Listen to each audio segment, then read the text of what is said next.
Clube 885 apresenta Zinecast, com Cabelinho. Convidado especial, KG Lisboa. Salve, salve, ouvintes, telespectadores e amigos da Clube 885. Iniciando agora mais um projeto de vários aqui da Clube. Bem-vindo à Clube, né? Sou Márcio Dioforte, o Cabelinho, e esse é o Zinecast. O que é o Zinecast? Bom, é um podcast que vai estar disponível no YouTube, com convidados, com colaboradores, e eu vou aqui entrevistar diversas pessoas de diversas áreas. Hoje eu trouxe, para começar esse projeto, né, o projeto zero, como a gente está brincando, que é isso, um grande amigo ou um colega, mas também uma grande personalidade do rádio e do meio de comunicação do Rio Grande do Sul. E para entrevistar ele, eu trouxe também um colaborador da rádio. Vou começar apresentando quem vai me ajudar nessa árdua tarefa de entrevistá-lo. Matheus Reck, muito bom, boa noite, né? Mas esse programa vai estar no ar por muito tempo. Matheus Reck, boa noite. Tudo bom, cara? Que honra te ter aqui. Cabelo, obrigado pelo convite, muito bacana. Sejam bem-vindos, né? Então, é muito bacana, obrigado pelo convite. Fazer parte da primeira edição de alguma coisa assim. Eu tô chamando de edição zero até, né, cara? Edição zero, então, uma coisa muito legal, né? E, cara, pra mim vai ser especialmente, assim, gratificante, emocionante, porque falar de uma pessoa que por muito tempo, lá no meu começo, quando tudo começou relacionado a essa pessoa no mundo do rádio, enfim, e eu comecei a prestar atenção, então a gente ouvia com aquela admiração, né? Com aquela coisa assim de, que bacana, eu queria conhecer, né? Como eu queria conhecer esses caras que falam uma linguagem que é uma linguagem que tem tudo a ver pra mim, aquela coisa toda, tocam músicas que me faziam descobrir coisas novas, enfim, né? Dizer, poxa, que legal isso, né? E aí um belo dia foi anunciado que esse cara ia vir trabalhar nessa rádio. Eu me lembro. E, cara, numa outra semana eu tava na mesma bancada que ele, apresentando um programa.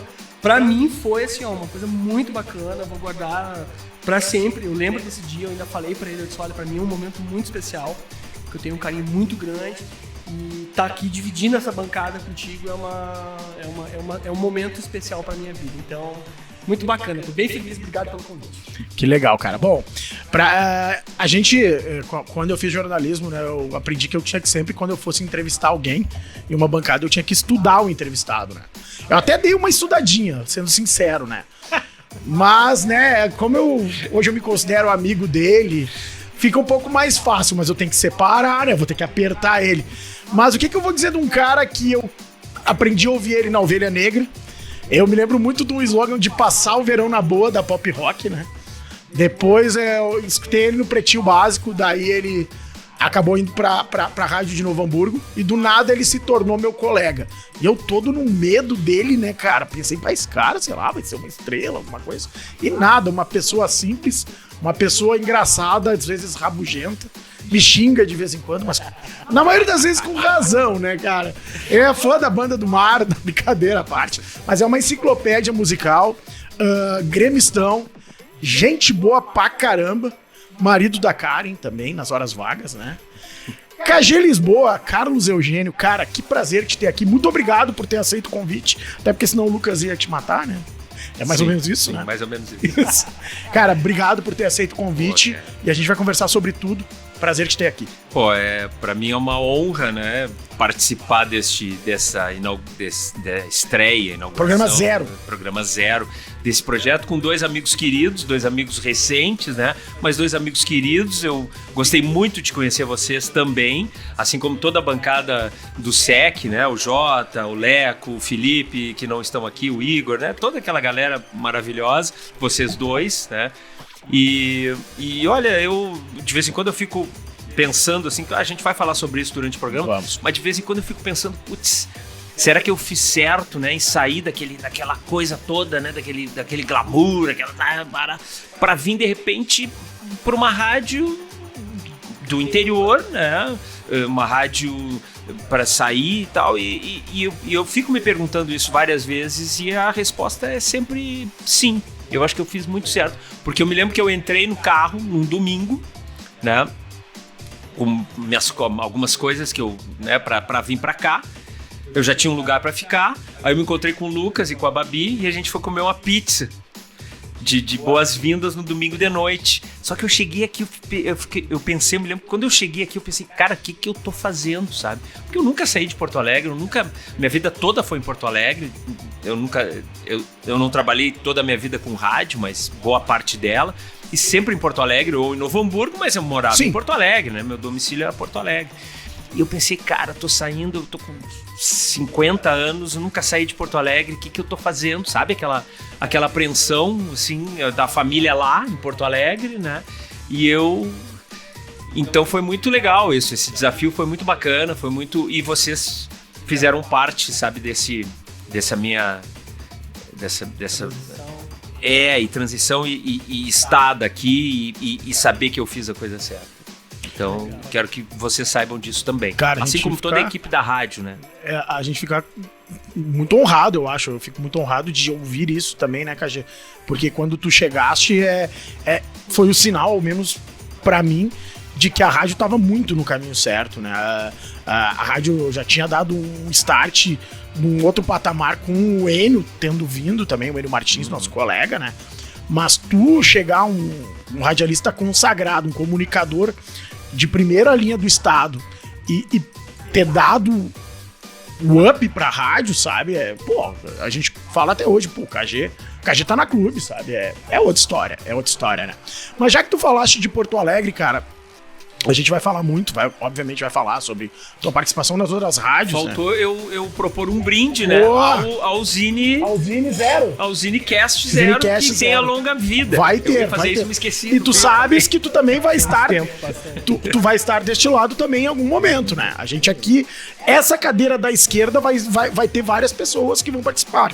Porque serão. A gente vai falar, até falando pro ouvinte, a gente vai falar com políticos, vai falar com músicos, vai falar com radialistas, vai falar com personalidades do esporte também. Vai continuar tendo o Clube Esporte Show, que é um outro projeto. Então a gente vai falar outra proposta, exatamente. Também, o Clubecast, né? Continua. Esse estúdio aqui é multitarefa, né? O Clubecast. Bom, a Clube é a rádio que você vê e é por isso que tem esse estúdio, né? Enfim, cara, eu sou um cara que. A minha família é de Porto Alegre, eu nunca morei, mas eu amo Porto Alegre também. Me conta um pouco da tua vida de Porto Alegre em si, do KG Porto Alegrense, porque eu acho isso muito bacana, porque o Porto Alegrense, ele é um cara diferente. O meu irmão, que tá lá em cima hoje, ele era um Porto Alegrense nato.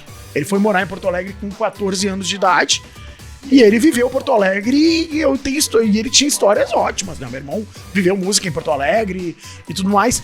E a cena de Porto Alegre é incrível, né? Até hoje ela é, claro que mudou muito a forma. Me conta um pouco o KG Porto Alegrense.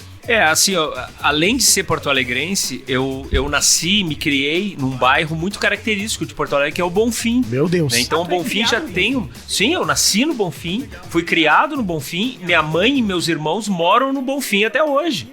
Né? A mãe, por exemplo, nasceu no Bonfim, tá com 80 anos e mora ali no vai Bonfim, ficar, né? Vai ficar. Né? Então é uma coisa muito... Então cada vez que eu vou lá, eu morei em tantas casas que eu nem me lembro. Mas assim, agora meu último domicílio ali foi na Santa Terezinha, esquina com a Venâncio Aires. Sim. Aquela travessinha onde tem a igreja Santa Terezinha, né? Do outro lado. E do outro lado tem o Parque Redenção, né? Então é na Meca, no meio do Bonfim.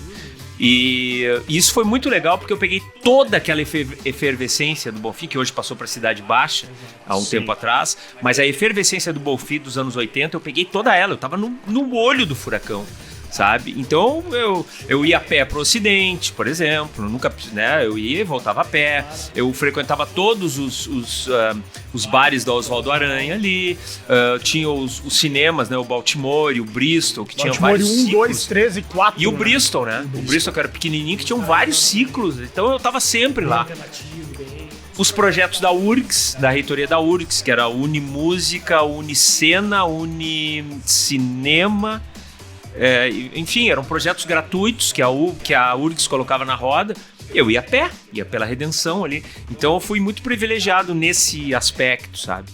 E foi uma época muito... Eu via o Inverno, por exemplo, o filme Inverno do Gervásio, eu vi no Unifilme. Eu acho que era esse o nome, ou Unicena, não me lembro, mas eu fui... E foi um filme que mudou a minha vida. Depois o Gervásio foi o meu colega no conselho do Grêmio, e eu pedi pra ele, cara, pelo amor de Deus, tu tem que me conseguir esse filme. Aí eu fui lá no escritório dele, lá no Menino Deus ali, e peguei o filme, até hoje eu tenho lá, em DVD, que ele gravou pra mim, pra eu ter. Num disquinho, queimou um disquinho pra ti. Queimou o disquinho pra mim. Né? Que então, legal isso. São coisas que fizeram parte da minha formação, na real. Porto Alegre, né? Tem uma cena muito forte cultural, né? Eu lembro do Oswaldo. Eu peguei ele a década de 90 no Oswaldo. Mas ainda tinha muita coisa, né, Matheus, nessa época. Eu acho que até o final dos anos 90 muita coisa aconteceu, né? E aí a questão da música, né, KG? Porque a gente sabe, né, as histórias contadas no livro aqui, deixa eu botar aqui pra galera ver, um dos livros que o KG é muito citado, né, que é o Pop Rock e Cafezinho, que o Mauro Borba cita bastante o KG, além do outro cafezinho, né? Que aí conta a entrada do KG no rádio. Prezados ouvintes. Prezados ouvintes também, né? Mas fala... é mais a fase da Ipanema. Isso, mais a fase da Ipanema, né? Cara, obviamente tu é uma enciclopédia musical. Mas, cara, conta um pouco do teu início. Quem te introduziu, por exemplo, foi o meu irmão mais velho, o Cássio, que eu aprendi a gostar de Kiss, AC/DC, The Cure, todas essas bandas. Foi o Cássio que foi me mostrando. Ele escutava vinil com os amigos dele e eu ficava ali em roda, né? Em roda. Ao invés de eu gostar de Xuxa, essas coisas, eu acabava escutando rock, né? Como que foi pra ti isso? Lá em casa, o meu pai sempre gostou muito de música, né? Então ele sempre investia muito em equipamentos, sabe? Uns pratos bacana que ele comprava, ele gastava com isso, uns amplificadores, me lembro, uns troços, uns deck, né, que tinha, que tu ouvia a fita também e tal. Então era tudo uns equipamentos legal, assim, então a gente ouvia muita música, né. E eles gostavam muito de MPB, Caetano, Chico, a mãe adorava a Maria Creuza, que era uma cantora que tinha toda a discografia da Maria Creuza. Eu não curtia muito, mas eu gostava muito. E aí tinha os Bee Gees na época, que o pai também gostava, eu curtia, porque tava no auge, né, dos embalos do sábado à noite, aquela coisa toda e tal. Isso bem antes dos anos 80. E aí os discos vinham com aqueles nomes alterados pra cá? Ou não. Que isso teve uma época que vinha, né? Mas isso foi mais na época, no mercado argentino, né? Que tinha essa... Aqui sempre manteve mais ou menos o mesmo nome. Algumas exceções. E aí, bom, então eu sempre curti muito, sempre gostei muito de música e tal, mas eu ia mais na onda do meu pai, né? Até que apareceu, pra desespero do cabelinho, os Beatles na minha vida. Não é assim, ó. Isso é uma... Olha... Onde é que foi isso, Cadinho? Não, é lenda. Pois é, isso é uma coisa muito engraçada que eu contei esses tempos também num outro podcast, que é o seguinte, eu pode citar, não foi no Bebendo e Falando, não, acho. Foi no Bebendo e Falando, né? Do Aqui bairrista. a gente bebe, mas não é o mesmo nome, tá? E aí eu fazia inglês no Cultural lá no centro, né, de Porto Alegre. E o Cultural tinha uma discoteca, não era uma biblioteca, era uma discoteca, ou seja, eles alugavam discos, vinis, para os alunos. E eu aluguei... pra treinar o ouvido e tal, mas é que o disco era muito caro na época, né? Não era todo mundo, era difícil de comprar e tal. E eu aluguei uma vez, por influência de um grande amigo meu, um colega meu do Anchieta na época, o álbum vermelho dos Beatles, a coletânea, aquela que tem as primeiras músicas, mas aí 72, alguma coisa, não é? Não, é que tinham dois álbuns. Isso aí era até 65, eu acho. E depois tinha um azul, depois tinha o azul, 66 a 70. Os discos duplos isso aí, grossos, né? As capas eram iguais, discos duplos, assim, né? Só que um era vermelho e o outro era azul. E o vermelho era o que tinha o She Loves, You Can Buy Me Love, I Wanna Hold Your Hand, as músicas mais antigas, mas É a boy band deles. E eu fissurei, né? Pá, cara, é isso, cara. Muito legal. E esse grande amigo meu, o Dani, já gostava muito e tal, e a gente começou a trocar muita figurinha sobre Beatles. E eu falei pro pai, cara, eu preciso um presente de aniversário, eu acho, o álbum vermelho dos Beatles, falei pra ele. E ele ia trabalhar no centro, né, e tinha lá as lojas de disco, e ele me chega com o álbum marrom, que era o Love Songs aquele. Porque não tinha o álbum vermelho, ele me disse, o mais próximo aqui é esse aqui. E era o vendedor Songs, precisava vender, né? o Love Songs era um álbum duplo também, mas era só Love Songs, né? Então, esse foi o meu primeiro disco oficial dos Beatles, foi o Love Song, mas era pra ter sido o álbum vermelho. Sim. Aí depois eu comprei, depois eu fui, mas... Bom, e aí os Beatles me abriram as portas, né? Pra todas as outras grandes bandas. Qual é, né? que é o teu álbum que esse não pode faltar dos Beatles? Isso é meio assim, né, Matheus? Agora, por exemplo, quando saiu o Get Back, eu ouvia muito Let It Be, o álbum Let It Be, o disco, né? O Let It Be. Mas eu gosto muito de um disco dos Beatles, que é o Revolver. Que eu acho que porque o Sgt. Pepper's é o mais badalado e tal. Mas eu acho que o disco realmente de transição dos Beatles, da fase mais e tal, para uma fase mais madura, é o Revolver. Onde eles começaram a fumar algumas coisinhas extras e pá, o Bob Dylan ofereceu pra eles, aí eles descobriram alguns outros, né? E o Revolver é esse disco da transição, então eu ficaria com Eu isso. te faço uma pergunta, mesmo eu não sendo fã de Beatles, as pessoas acham que eu odeio, não, eu só acho que não é a banda. É lenda, né, Matheus? É lenda. Aí eu te faço uma pergunta, já que a gente se propõe a fazer perguntas diferentes, isso é uma coisa que eu vou fazer, né? Se os Beatles existissem hoje, tá? Tu acha que eles seriam geniais? Cara, a comparação óbvia são os Rolling Stones, Exato. né? Eu acho que sim. Porque Mas os Rolling Stones seguem Tá sendo falando se eles geniais. surgissem hoje? Não, se eles continuassem. É. Mas aí eu te falo, mas aí a minha pergunta. Tu acha que os Stones têm uma carreira linear? Não, mas eu acho que o trabalho dos Stones... Bom, começa que os Beatles seriam 2 só, né? Que os Stones, por exemplo, já são... Agora eu vi a chegada dos Stones hoje até em Madrid para o pontapé inicial da 60, né? Turnê. Sim. Porra, são 3, cara. Até comentei com a Karen. Porra, são 3, cara, sabe? Cara, sabe? Dá uma dor no coração, pelo menos não ver o Charlie Watts, o cabelinho branquinho, sabe? Do Charlie. Atrás, assim, tranquilão, atrás dos 3 loucos, sabe? Eu comentei isso hoje. Então já muda por aí, né? Claro. Mas eu acho que sim, porque os caras são, né, os remanescentes, o Ringo e o Paul hoje, os caras seguem sendo geniais. É que eles têm carreiras muito, muito sólidas, né? Os Beatles, né, continuaram as carreiras. Mas assim, mesmo sólidas, os Stones, cabelinho, os Stones têm discos dos anos 90, por exemplo, que não são bons. Não, aí é que tá, sabe? é isso que eu acho. Eu acho que difícil. a carreira dos Stones depois dos anos 90... Como é que vai manter linearidade? Não tem como, durante esse tempo todo. Momento que os caras... Eu acho que chega um momento que eles têm que fazer um álbum, que tá no contrato, eles não estão vivendo Isso, momento exato. legal, e eles fazem, mas assim, certamente, se tu perguntar pra eles vão dizer, não, esse aqui eu não gosto, esse aqui eu fiz porque eu não tava afim. Agora, esse aqui eu tava no tesão de fazer e eu fiz. E tem, cara... Os Stones é a turnê de 60, né? O Stones... Cara, 60, né? Tem gente que não vive 60 anos. Imagina uma banda de 60 anos. E do estilo deles, né? Bob Dylan, cara. Bob Dylan, velho. Não, o Bob Dylan é mais velho que a minha mãe. Sabe lá o que é isso, cara? Eu falo pra mãe, olha só. E ele continua, cara. Ele tá fazendo... E ele tá produzindo. Ele tá começando uma turnê agora também. Né? Tá, vamos seguir. Matheus, quer perguntar? Pode perguntar também. Vamos fazer perguntas então, relacionadas à rádio. Cara, eu quero te dizer assim, ó. Eu acho que eu nunca mais vou me esquecer.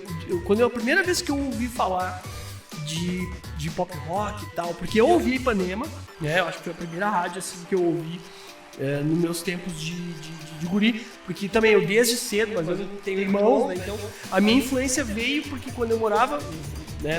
Eu não sou estrela aqui, mas eu vou contar rapidinho. Quando eu morava no Rio de Janeiro, fica à vontade. Em 1985, quando teve o Rock in Rio, né? E aí, cara, a gente passava assim, eu me lembro que minha mãe, assim, a gente ficou olhando na TV. Mas tu não foi? Eu tinha 8 anos, cara. Ah, bom. Eu fui. Eu já era mais velhinho. Pois é, eu tinha 8 anos de idade. E aí ali, cara, eu vi shows que me chamaram a atenção. Tá? Depois que eu fui ter ideia do que era o Iron Maiden, o AC/DC, o Ozzy, vixi. Exatamente. Então isso me chamou a atenção. Scorpions. E aí, exato. E aí tinha o quê? Eu passava de vez em quando muita coisa na TV do Kiss, cara. E aí, para uma criança, ver aqueles caras pintados, sim, enfim, chama a música, atenção. Aquilo, lá, aquilo me chamou a atenção. Né? Enfim, então, desde muito cedo, com 8 anos de idade, eu nunca tive essa fase assim, de ouvir outras coisas, enfim. E aí, quando eu cheguei na minha adolescência, eu fui pro peso total. Eu ouvi muita música pesada e tal, mas enfim. Mas eu gostava, porque o que acontece? As rádios, ainda hoje, né? É muito difícil ouvir coisas que não seja muito pasteurizado, Sim, embalagem sim, comercial, sim. assim, né? E, cara, a primeira vez que eu vi a Ipanema foi Cara, meu Deus, é a rádio, né, cara? Então eu tinha adesivinho no carro. Quando Claro. eu tava andando em Porto Alegre, eu via as blitz da Ipanema, eu parava lá, sabe? Então era muito legal. E então tem esse tempo, mas o que marcou pra mim, aí é aquelas coisas assim. Uma fase da vida que tu pula a folha, assim, vamos dizer. Quando o pessoal, tem na pop rock, não sei o que, aquela coisa toda, 107.1, 107.1, 107.1. E eu me lembro, assim, a primeira vez que eu ouvi, né, a pop rock, tu já estavas, né? Isso foi em 4 ou 95, por aí. Por Eu não sei exatamente, mas é que eu entrei antes, né, Matheus? Sim, eu entrei quando era Felusp, isso, né? mas pra mim, a virada de chave, eu até ouvia Felusp de vez em quando. A pop rock já tava com o Fetter. Era o Fetter, sim, né? já era a equipe com o Fetter. Porque o Fetter entrou ainda era 107.1 e a gente precisava de um nome para unificar a rede, né? A conexão. Tinha Santa Maria, tinha Santa Maria, Porto Alegre, rede, né? até Gramado virou, né? Isso, até Gramado. O Braulio, inclusive, trabalhou na Pop Rock. A Rádio do Pastor. Ela foi 107.1. Aqui, ó, Gramado. Ela foi Pop Aqui, Rock, a 95.3 foi Pop Rock por um bom tempo. Então a gente precisava um nome para unificar. E aí teve o lance da Rock and Pop, né? Que era a nossa rádio preferida, a gente ouvia muito. Eu fui para a primeira vez que eu vi os Stones no Monumental de Nunes, foi em 95, a Voodoo Lounge, que era a promoção da Rock and Pop. Eu fiquei impressionado, cara. Como é que uma rádio traz os Rolling Stones em Buenos Aires, cara? Tamanho era a força deles. E eles tinham uma franquia em Santiago, no Chile também. E aí eu pensei, cara, vamos lá propor pra eles uma franquia que a gente transforma em Rock and Pop, né? E aí eu fui, né? Falei com eles e tal, conheci os estúdios dele lá e tudo mais, né? Levei alguns brindes, trouxe outros pra cá, aquela coisa, né? E tal. Mas a coisa não fluiu, não seguiu, eles não responderam. Vocês tentaram fazer. A gente tentou fazer. E aí a gente, olha o que era, né? Aí o Mauro pensou, cara, vamos fazer o seguinte, vamos usar Rock and Pop na cara dura. Os caras não vão ouvir mesmo, ninguém ouve, pau. E aí a gente foi falar pro jurídico da Uber, né? Os caras, não. Aí, naturalmente, alguém puxou pop rock. Então, Rock and Pop, Pop and Rock. Aí não ia ser Pop and Rock, mas aí virou Pop Rock. É isso aí. Esse foi a origem do nome. Cara, eu pra mim, a questão da pop rock foi uma questão de mudança de paradigma. Porque pra quem é do interior tinha uma questão. A Ipanema pegava super mal em Canela e Gramado. Pra escutar a Ipanema, tu tinha que dar muita sorte. Subir, né?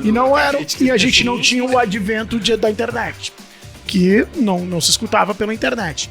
Tava começando. Não tinha. Não tinha. E a pop rock começou a pegar bem e logo em sequência entrou na frequência da 95.3. Não, demorou uns 2 anos pra entrar na frequência. Mas pegava. Mas, cara, eu gostava tanto que eu ouvia na frequência de você lá embaixo.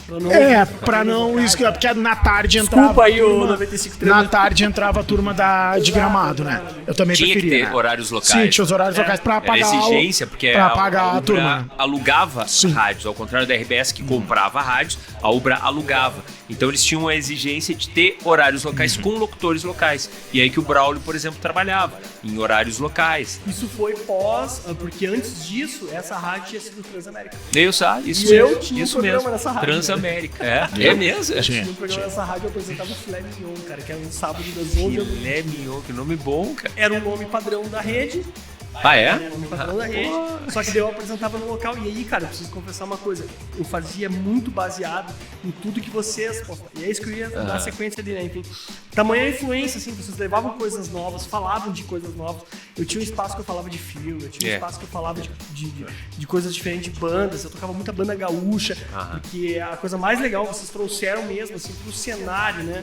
Naquela época, divulgar bandas gaúchas, e surgiu muita banda boa, né? No cafezinho a gente fazia.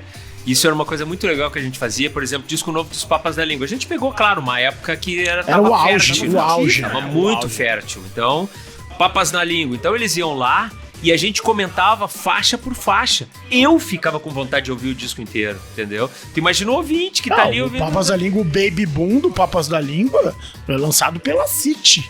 Foi lançado pela City. Ele estourou. Cara, eu que trabalhava na época vendendo CD, Cara, a gente vendia papas da língua como tu vendia, vamos lá, Skank e Jota Quest. E assim, sabe? Não só os papas, né? Comunidade, reação em cadeia nem se fala. Reação foi um pouquinho depois. Foi um pouquinho depois, mas é uma banda que estourou no momento. Papas, Ultraman, Comunidade, Tequila Baby, sabe? Bideu Balde. Tinha uma cena muito propícia também, né? Claro. Mas que acho que tudo precisa... Um precisa do outro, né? Tinha uma rádio legal que fazia divulgação, tinha bandas boas. E aí eles ganhavam grana fazendo show, porque eles tinham os hits que tocavam na rádio. Era assim que a coisa funcionava. Hoje tá um pouco diferente, né? Essa que equação hoje não tem aí. mais isso, né? Mas a questão ainda, da gravadora. né? A gravadora e as rádios. Porque hoje a coisa tá muito... Bom, vamos combinar, né? Hoje tu não tem uma rádio que semeie as bandas. Cara, vamos combinar. Mas não é assim, o pop rock não semeava as bandas, né? A gente tocava muita coisa, claro, né? Mas era porque era muito bom também. Claro que tinha qualidade, porque estava bem gravado. Já que a gente tá falando isso... Tinha a proposta da rádio, mas também tinha essa questão de valorização. Sem dúvida, claro. Mas já que a gente tá falando isso, KG, o que é mito e o que não é mito da questão do jabá? Cara, o jabá é o seguinte, né? Tem o jabá... Tem o jabá irregular, né? E tem o jabá normal, que na verdade é uma gravadora. O que é o jabá? É a gravadora pagar uma rádio de alguma maneira ou alguma pessoa para ela tocar as músicas de determinados artistas que a gravadora, né, direciona. Isso. Bom, as gravadoras eram poderosíssimas na época. Eram poderosíssimas. Os divulgadores de gravadora, cara, os caras, assim, ó, eram top. Os caras iam pra Nova York ver os artistas de ponta. Os caras iam pra Londres ver os artistas de ponta. Os caras tinham uns carrão... Os caras comiam as melhores minas de todas, sabe? Os caras eram foda. Os caras eram pica, sabe? Eram pica. A gente era radialista, os caras eram pica mesmo, sabe? Então as gravadoras eram muito poderosas. E aí? Então, o que os caras faziam? Os caras vão trabalhar um artista? Alguém aí, fulano, lançou disco novo. Então a gente vamos trabalhar esse artista, então vamos fazer o seguinte, vamos pegar o programador da rádio, Matheus, vem cá. A gente precisa que tu toque 5 vezes o artista, a música tal do artista por dia. Aí eles tinham um relatório, né? Um relatório de músicas executadas, eles iam lá, conferiam e aí tu combinava um valor com eles, geralmente um valor alto.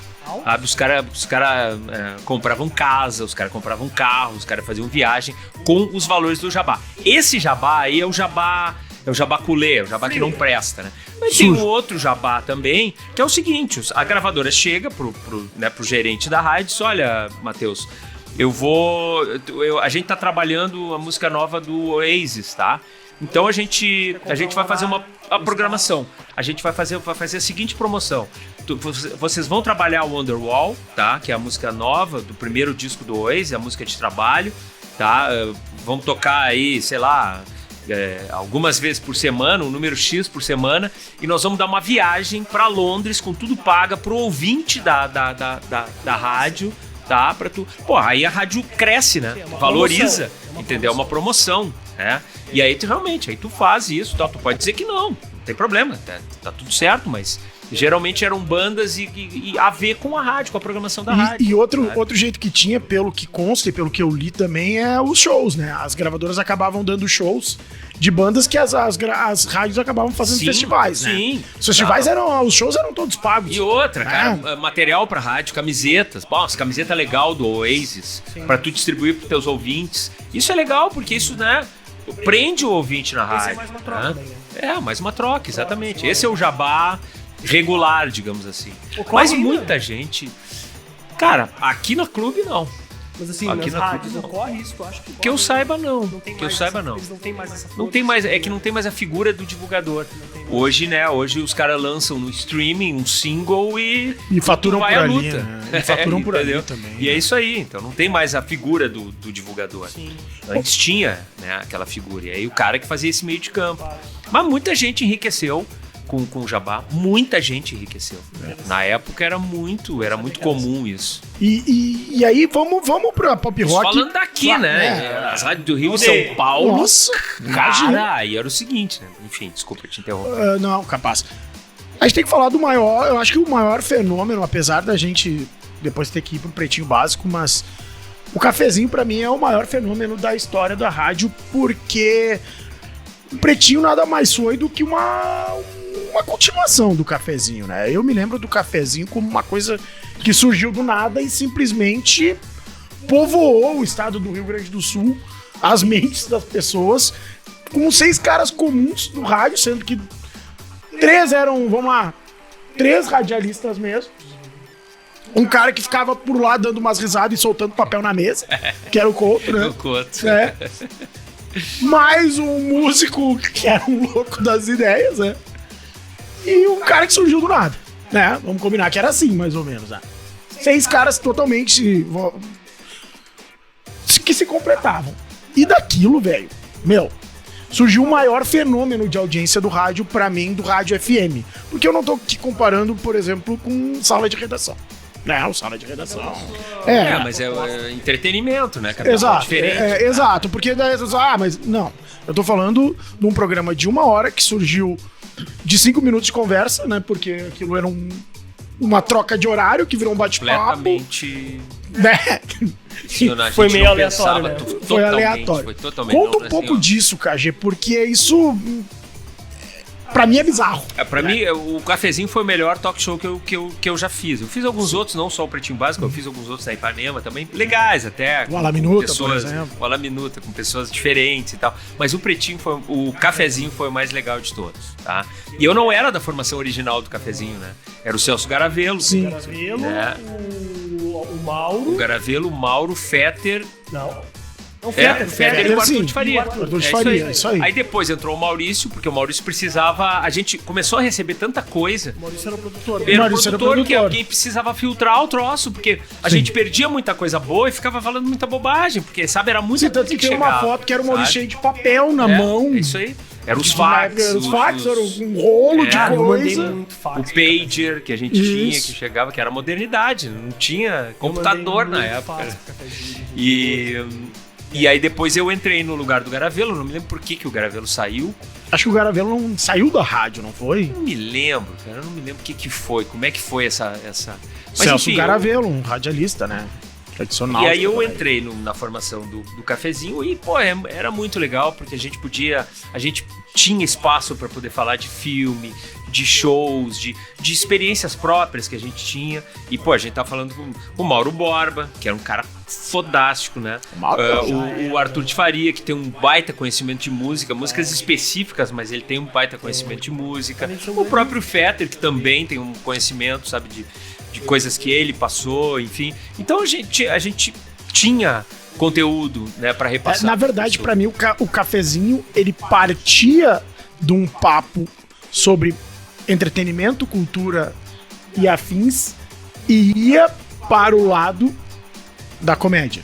Ele tinha partes engraçadas, mas ele não era especificamente um programa para dar risada. Mas quem pautava isso era o ouvinte. Exatamente. Né? Então isso é que era legal. Exatamente. E o ouvinte já estava meio habituado aos nossos papos. Então ele era um bate-papo meio humorado.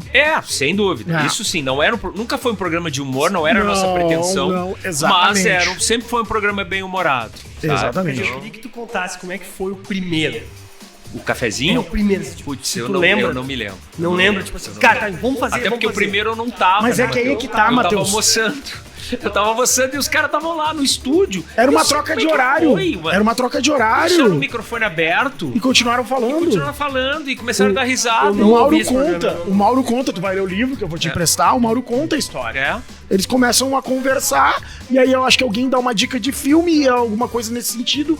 E a coisa vai, começa a descontrair, um ouvinte participa, e aí a coisa de 5 minutos passa pra 10, isso começa a virar um praxe, e daqui a pouco, não sei quem é que puxa a ideia, vamos fazer o programa. Nem tinha nome, né? Não tinha nome. Aí pensou, o que tem depois do almoço? Um cafezinho, né? Cafezinho. A coisa tomou uma proporção muito engraçada. Bom, cara. E aí tinha a comunidade de Orkut, porque foi bem na época que o Orkut popularizou, velho. E aí, cara, eu me lembro que eu entrava na comunidade do Orkut no dia do programa, abria um tópico. Abria o tópico. Cara, e aquilo, a cada minuto que tu atualizava. Foi um fenômeno. Foi um fenômeno. Eu não conseguia ficar em computador, porque na época eu já tava trabalhando, né? Mas o rádio ficava sintonizado. Eu trabalhava num balcão de autopeças, enfim. E daí o rádio ficava sintonizado. Mas eu me lembro de ter mandado fax, enfim, essas coisas. Depois de programa de entretenimento, acho que depois do programa X, o Cafezinho foi o grande programa, assim, né? Porque o programa X foi um... o programa X foi um fenômeno, estrondo, né? E era um programa muito de comédia daí, porque o programa X, pra quem não lembra, era ancorado pelo Fetter, pré-pop rock. Aí com a primeira formação tinha o Escova, que era um humorista imitador sensacional. Fazia o Perdidos da Noite com o Faustão, na época da Band. Isso. Aí tinha o que fazia o balanço geral, como é que era o nome dele? O Rogério Forcolém. O Rogério Forcolém. O Heron Dalmolin também participou. Ou seja, eram 3 comediantes e o Fetter. O Fetter era o âncora e aí tinha os comediantes que faziam só loucura por 1 hora. E lembrando que o Pânico não passava aqui, né? Isso. O Pânico acho que até existia na época. Existia, mas não passava aqui. Mas não passava aqui. Passava em Gramado? Não tinha. Não, em Gramado era a Transamérica. A Transamérica passava os Sobrinhos do Ataíde. Isso aí. Isso aí, né? Isso. Mas eram outros tempos, né? E aí, com essa questão do cafezinho bombando, ocorre a RBS. E aí, KG? Não, eu vou contar uma história que eu já contei, né, em outro podcast, que era em novembro, o Gerson Ponte, que era o gerente da Atlântida, o Porã já estava lá, me fez uma proposta para eu ir para lá. Eu nem sabia o que ia rolar no futuro, né? Eu tava muito bem na Pop Rock, o cafezinho bombando. Assim, ó, nós já com 2 cafezinhos, né? Porque a gente tinha o da 1 e o da 6. Não, da 5. Era 5, porque a 6 era a hora do rush com o Mauro. E os 2 ultrapassavam a Atlântida no Ibope. Não, a Atlântida tava perdida. E os caras ficavam loucos, sabe? E, bom, e aí eu nesse meio tempo, né? O Gerson Ponte me fez a proposta e eu disse, cara, eu não vou fazer leilão, não vou fazer isso, tá? Eu vou conversar com o Mauro e com o Fetter, né? Que o Fetter era o gerente, o Mauro era o diretor da rádio, vou conversar com eles e vou levar, e vou falar, eu vou me abrir, porque é assim que eu ajo, né? Não vou... E aí eu falei com o Fetter antes, né? E aí eu falei, cara, recebi uma proposta pra ir pra Atlântida, o Porã já tá lá. E aí eu me lembro que o Fetter disse, não, espera, confia em mim, espera, que vem coisa maior aí. Aí, um tempo depois, ele me falou, né? Cara, eu já tô conversando com eles há horas. Eles já estão me assediando há vários anos. E agora chegou uma proposta, né? Eu vou ter que levar algumas pessoas daqui. E tu tá entre elas, falando pra mim. Se tu quiser, obviamente. E aí eu vi que era quente mesmo o negócio. Aí eles tiraram. Valia a pena pra te sair, mas tu só sairia de lá se fosse pra alguma coisa assim. É isso que eu queria... O que tu já falou nos outros pod, cara. Não, mas... Já falou, eu queria ver assim, não. Quando chegou aquela proposta pra ti, tá? Tu realmente só sairia se tivesse algo maior, ou tu chegou a pensar assim, não, cara, eu acho que eu vou, né? Provavelmente foi uma proposta salarial maior. Não, mas é que a gente nem chegou a falar sobre isso. Não foi Mateus, assim. Não. Chegou adiante. Com o Gerson Ponte, né? Sim. Tu tá dizendo, não, a gente nem chegou a falar com isso. Primeiro eu disse, cara, deixa eu conversar, e aí depois a gente vê. Porque me agradava, né? Não Atlântida especificamente, porque nunca foi uma rádio que eu curtia muito. Eu gostava muito mais da programação da Pop Rock do que da programação da Atlântida.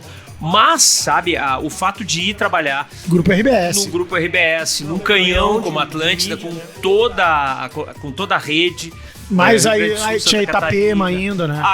A Itapema, a Gaúcha, sabe? Enfim, isso me agradava muito. Até a 0 hora, assim. Isso nunca te fez balançar quando veio a proposta direta pra ti, assim, olha, KG, a gente quer te buscar. Isso mas não te fez balançar. Não, porque aí o Fetter porque logo em seguida eu fui nele e ele me disse, segura, confia em mim, segura que vem coisa maior por aí. E era o Pretinho. E aí eu esperei. Eu disse, não, se ele tá me dizendo isso, né? Vamos ver, vou esperar pra ver o que vem, né? E aí realmente, aí ele reuniu ele e o Maurício e o Rafinha também, né? O Rafinha trabalhava na Pop Rock e disse, olha, é isso. Os caras estão querendo, a proposta é essa, Nós temos carta branca para fazer um programa do feitio do Pretinho Básico. Do cafezinho. Do cafezinho, desculpa. O Porã já tá lá. O Porã vai sim. Ele saiu bem antes, né? Ele saiu acho que um ano antes, mas aí, E tem o Potter também, né, que a gente pode utilizar, enfim e tal. E aí a gente... E só um anexo, né? E na verdade o Gerson Ponte não fazia mais parte dos planos. Aí o Fetter que acabou entrando no lugar dele, né? Mas aí, cara, aí era uma proposta, sabe? Nós ia entrar por cima. Sim, né? Vocês chegaram com toda a pompa, né? Os caras praticamente botaram um tapete vermelho lá na entrada da rádio pra gente. Até porque a Atlântida apanhava sistematicamente da pop rock. Né? Ela tava muito por baixo. Aceitou, enfim, rolou essa diáspora aí da pop rock, vocês foram pra lá. E vocês eram abordados assim na rua pelos ouvintes da pop rock? Sim. Sim. Nós éramos os traíras, né? Os traíras. Rolou campanha, inclusive teve a gente não era marreca pra ficar migrando. Porque rolou o papo dos... Você migre também, vamos migrar. Mas é que era uma campanha tão forte, com todos os veículos da RBS, a 0 Hora, inclusive, tu imagina, Sim. cara, era muito forte. E era essa a nossa aposta, que acabou dando certo, né? E aí também... Voltando lá pra pop rock, foi exatamente quando a Ubra começou a ruir. Sim. Quando começou a dar aquele craque da Ubra. E, pô, eu fico muito triste, porque era uma rádio que, eu tenho muito carinho, tinha muito carinho, não existe mais a pop rock. E as pessoas que ficaram lá, principalmente o Mauro, sabe? O Mauro foi um grande mentor pra mim. O Mauro foi o cara que... Sabe, eu dizia, o Mauro Borba, sabe? Eu ficava assim, Mauro. Eu era muito fã do Mauro, sabe? Da Ipanema, aquela coisa. Depois eu fui trabalhar com ele me chamou pra Felusp e tal. Então, um cara que eu tenho, eu devo muito a ele, sabe? Como que é a tua relação hoje com o Mauro? Tu tem contato com ele? Perfeito, sim. Agora ele fez o Bebendo e Conversando, agora semana passada, Bebendo e Falando. E eu mandei um WhatsApp pra ele, direto pra ele. Sensacional, porque a gente se divertiu um monte. Vamos trazer ele aqui, inclusive, né? Vamos tentar sim. O Mauro é fantástico, um cara... o Mauro pra mim, o Mauro é um dos principais nomes do Rádio Gaúcho. Sem dúvida. FM é uma história, né? E quando vocês saíram, KG, assim, quando vocês chegaram na Atlântida, qual foi pra ti a principal diferença? Porque eu escutava vocês e, obviamente, eu me lembro de tu fazer um programa na tarde da Atlântida. Uhum. E, cara... Eu ficava depois do... Isso, tu ficava depois do Pretinho. E, cara, não tinha nada que... Só que eu tinha que tentar me adaptar. Claro, obviamente. Era pautado nisso. Era pautado. Não. Assim, eu tinha que, por exemplo, acelerar um pouco mais a minha locução normal, porque já era acelerado, né? Era aquela coisa, o ritmo deles era diferente do meu ritmo que eu tinha na pop rock, muito antes, muito na Ipanema, né? A Ipanema a gente falava assim, tipo Cátia Suma, sabe? Lá na lanchera, pôr na retença e tal, tomar uma selva. Era muito bom, era dar uma saudade. Então, cara, tu tinha que mudar, óbvio, né? Então tu tinha que... enfim, eu consegui levar durante um bom tempo, assim, à tarde. Tu chegou a apresentar Itapema? Sim, aí depois, durante um tempo, eles tentaram me colocar na noite da Itapema. Aí eu trabalhei em 2010. Foi em 2010 eu fiz a noite da Itapema. E... Fazia o quê? Das 8 às 10? Das 8 às 11, eu acho. Depois da Voz do Brasil, aí eu entrava e depois... Mas aí eu já tava fazendo um pretinho só. Eles já estavam em esquema de... Não, vamos fazer, porque a gente não podia fazer... 2 programas, 2 pretinhos e mais um horário. O sindicato começou a... Tinha um lance burocrático lá e tal, que não... Então eles tiveram que separar. Alguns faziam um pretinho da 1, outros faziam o pretinho das 6. Então... Mas eu cheguei a fazer Itapema. Mas não... Tava cheio de ideias, assim. Itapema tava meio caidaça no Ibope, mas não consegui. Não consegui fazer. Pra mim, a grande... mágoa da Itapema é terem tirado o nome da Itapema do Rio Grande do Sul, né? Ter virado 102, né? Mas eu vou dizer, cara, agora eu tive esse final Sim, tu teve lá em Santa Catarina. É que assim... Porã tá lá, né? A Itapema mudou muito, né? Desde que o Fetter assumiu a Itapema também. E mudou muito a Itapema pra muito melhor. A Itapema daqui e a Itapema de Floripa. Né? Pra muito melhor. Mudou de nome, né? Porque era uma rádio muito careta, sabe? A Itapema, mesmo sendo da RBS, era uma, não sei, eu não me lembro quem era o... A Itapema parece que queria competir com a Continental. Era uma coisa assim, era muito... Sabe? E ele modernizou muito bem. Não, vinhetou melhor, tudo. A Claro, programação mexeu o que é do Fetter a gente não tira, sabe? Não é? Mas Fetter a tem... Santa tem a mesma pegada de quando eu conheci ela 20 anos atrás. Depois eu nunca mais ouvi a de Santa. Quem me chamou esses tempos foi o Leite, né? Eu não me lembro que era o gerente da Cláudio Leite, não sei, não me lembro. Que é Cláudio Leite. Eu acho que ele era o gerente de lá. Agora, semana passada, ele me chamou porque ele tá com uma banda de blues, ele quer me apresentar e tal. Ah, legal. E ele era o gerente quando a gente ia pra lá fazer o Pretinho. A gente, era todas as rádios todas juntas ali, né? E a gente ia lá no estúdio da Itapema e tal, e era ele que tava sempre lá e tal. E aí veio a tal descompensação financeira. Não me lembro como é que foi o nome. É isso aí. Era isso aí. É isso aí. E aí o KG ficou um tempo parado, né? E depois foi pra Ipanema. Voltei pra Ipanema. Voltou pra Ipanema. Isso aí. 2012. Eu fiquei 5 anos. O Pretinho começou em abril de 2007. Em agosto de 2012 eu fui saído, no caso. Foi saído. Aí eu fui... mas aí demorou, né? Demorou pra voltar pra Ipanema. Aí eu inventei o Bazar do Vinil. Bazar do Vinil, que te trouxe, começou a te apresentar a Serra Gaúcha. Isso aí. Pelo amor de Deus, já tinha vindo aqui, né? Mas não. Aí daí tu veio pra passear. Mas aí tu veio pra comer fundi, tu vinha aqui pra comer fundi galeto e ver a cascata do caracol e dizer que a igreja era em Gramado. Exatamente. Isso, isso aí. Aí agora... Mas é assim que as pessoas fazem, tu sabe que é, né?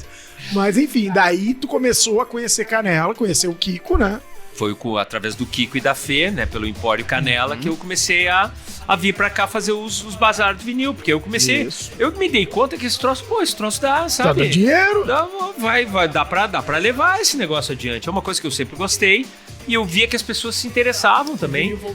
E via que tinha muito mercado, né? Só que, carregar aquelas caixas, cara... não sei como é que as minhas costas aguentaram aquele tempo todo. Mas eu tinha em Pelotas uma cervejaria. Aí eu ia pra Pelotas, fazia o bazar lá nessa cervejaria de Pelotas, deixava minhas caixas lá, pegava o carro e ia pra Montevidéu. Ou seja, era uma maravilha, sabe? Era uma coisa linda. Gastava aqui, tudo que faturava. Mas bom, pelo menos, né?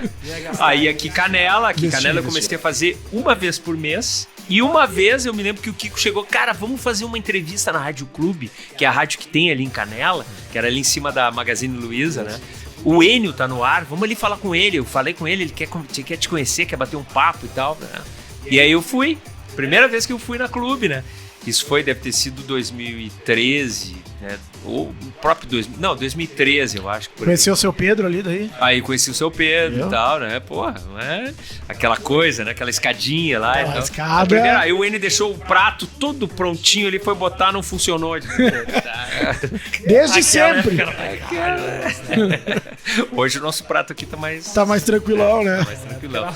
Mas enfim, então foi por causa do Bazar do Vinil e por causa do Kiko e da Fê, que eu já conhecia eles antes também e tal, mas... né? Que eu cheguei aqui em Canela pela primeira vez, né? E aí fui indo e tal. Aí pintou a Ipanema. Foi em 2013, né? 2012. Ipanema 2012 já. Foi na virada. Não, foi 2013, no início de 2013. É, isso aí. Quem é que te levou pra Ipanema? Cara, na verdade, assim, o Vitor Hugo, né, que continuava lá, que era o único remanescente daquela turma toda. O Vitor é meu compadre, né? Sim. Eu sou padrinho da Maria Eduarda, que é a segunda filha dele. A gente é muito amigo, a gente trabalhou junto durante um bom tempo, inclusive no ar, juntos, né? Então, o alemão é meu grande parceiro, assim, né? E ele fazia uma força pra me levar pra lá, porque sabia que eu tava aí, cuspindo tijolo, né? Digo, cara, vou ter que trabalhar em rádio, eu queria. Aí ele começou a me convidou pra ir em alguns programas, né? Participar dos programas que tinha... Alguns programas tinham um programa que tinha o Guimarães, o Carlos Guimarães ainda trabalhando. Só pra fazer um música, anexo a Ipanema que pertence, né? Porque ainda existe a marca, né? Não tá parada lá, mas o Grupo Bandeirantes. Bandeirantes. Hoje é Rádio Bandeirantes.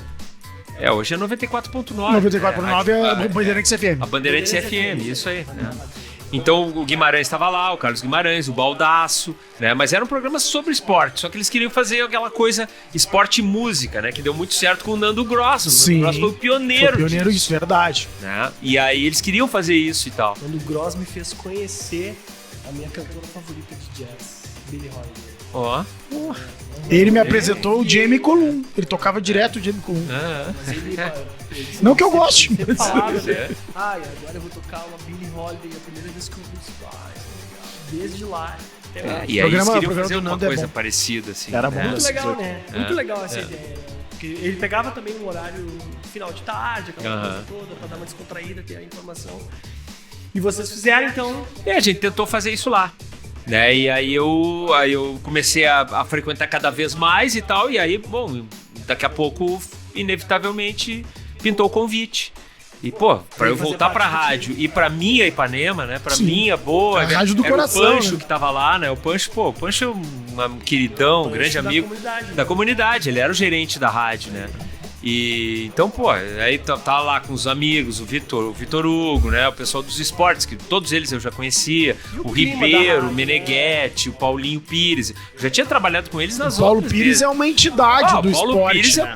conhece muito, né? O Paulo Pires é o cara. Então eu já conhecia todos eles, os operadores, os porteiros, todos fizeram uma festa quando eu fui lá, sabe? Então foi muito fácil a minha volta, assim, né? Porque eu já tinha vivido aquilo. Então tava tudo certo. E aí- Tu sentia que a rádio tava...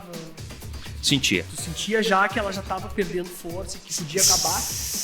Eu sentia que ela tava perdendo força, mas acabar, como era uma marca muito forte, né, Matheus? Muito forte. A Ipanema até hoje é uma marca muito forte. Inacreditável eles terem descontinuado. Eu nunca apostei nisso. Eu nunca apostei nisso. Os caras não vão fazer isso. Os caras não podem fazer isso. Sabe quando eu Fizeram. senti que a rádio ia acabar? Quando chamaram o Tadeu Malta. E eu ia chegar lá, sabe? Foi uma coisa que pegou todo mundo de surpresa, né? Inclusive nós lá dentro, né? Porque o Tadeu é um cara que vem de uma outra escola, né? De rádio. Ele não tem nada que ver, com todo respeito ao Tadeu Malta, ele não tem nada que ver com a... O lance com a- não é ele, o lance é a rádio. Ipanema. Era como se chamasse o Fetter, que também é um cara competente. que Mas a gente não tá tem falando nada muito, que mas não ver tem com nada a a ver, Ipanema. né? E aí o Tadeu começou a botar aquelas coisas dele, né? E o pessoal começou a ficar muito... A rejeição, assim, foi Eu já não ouvia muito mais. grande, Eu já não muito ouvia grande, sabe? E a gente mesmo, de vez em quando, ficava chocado com algumas coisas, assim, sabe? Não, acho melhor isso não, Tadeu. Não. Aí a gente conseguia, sabe? E do nada veio a notícia, né? Que ia ser... Cara, isso foi uma coisa muito louca, porque eu saí pra trabalhar. Eu saí no fim de semana, no sábado. Na sexta-feira, saí da rádio.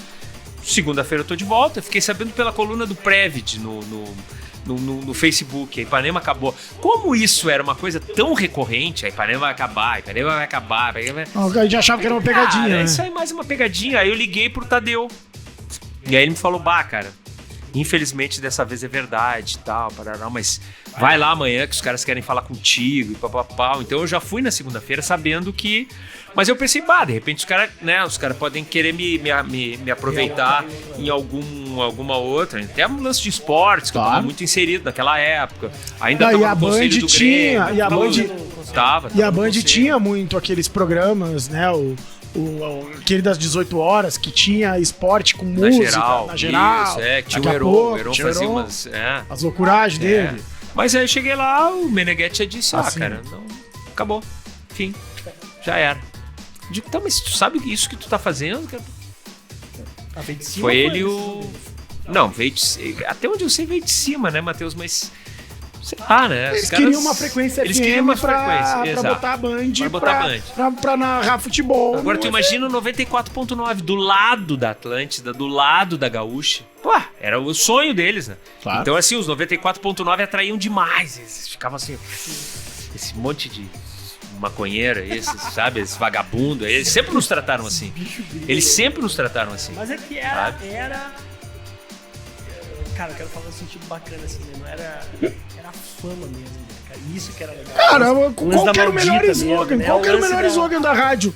Ovelha Negra, cara. Era Ovelha Negra. Tinha nessa época da Ovelha Negra eu já não tava, né? Mas enfim, era o que... Na né? Rádio Rock. A Rádio Rock que eu já achei meio forçação, né? Rádio Rock. Mas enfim, eram várias campanhas, né? Aí teve aquela do Eduardo Santos, depois que ele assumiu, que ele inventou que tinha que tocar Ele começou a tocar umas coisas estranhas, né? A galera meio... Aí era pegadinha, ele tinha umas... Não, mas, meu, é que assim, ó, eu gostava... Sabe por que eu gostava da Ipanema, assim, principalmente na época que não tinha internet, que de vez em quando eu demorava 2-3 meses pra voltar a Porto Alegre. Toda vez que eu botava, eu chegava quando... Eu ia, por exemplo, de carro. Eu ficava testando até que conseguia pegar, né? Tipo, eu chegava ali, depois de Taquara, ali pegava a rádio, né? Aí, do nada, tu começava a escutar um som estranho, tipo, beleza, tá lindo, maravilhoso. Não tinha Shazam. Isso, não tinha Shazam. Não, isso tudo bem. Mas era muito engraçado que do nada mudava toda a programação. Eu já não sabia mais o programa que tu tava escutando, tirando tipo a Raça Quarteirão, tinha uns clássicos assim. Do nada a programação mudava sistematicamente. KG, mas uma pergunta assim, de repente assim, comercialmente falando, não era viável. Não era. Aí é que tá, era viável. Era viável, porque era a única. A Ipanema tinha alguns clientes assim que adoravam anunciar na rádio porque era Ipanema, entendeu? Então eles eram únicos. Essa é uma pergunta que eu sempre quis fazer pra entender, porque a gente sabe quando algo é muito específico, principalmente no mundo de hoje, né? Quando algo é muito específico, parece que se não for de multidões e tal, não vai ter viabilidade. Eu sempre pensei, cara, só pode ser por falta de viabilidade. Não, cara, assim, ó, eu acho que era muito mais por falta de juízo da nossa parte, porque tinha muita cobrança, principalmente da Bandeirantes lá de cima, porque tinha multa, que a gente tocava cascaveletes, sabe, punhetinha de verão, tá menstruada, não dá pra tocar isso. Então vinha multa.